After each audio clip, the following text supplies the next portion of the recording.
Professor Muhammad, you wrote a op-ed piece in the New York Times just a couple weeks ago about the Trayvon Martin shooting,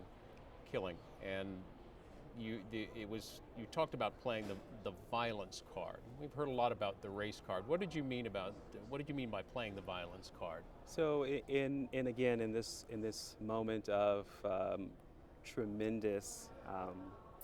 debate about race in this country, whether it's explicit or implicit, a number of conservative commentators from Juan Williams to Shelby Steele to George F. Will saw the Trayvon Martin shooting not as a commentary on racial inequality, racial violence, or unfair fears of young black men, but in fact as a kind of smokescreen for a real problem, which is the problem of black on black violence. And that for those who are protesting the Trayvon Martin killing and the lack of prosecution of George Zimmerman, which of course has changed just in the last couple of weeks,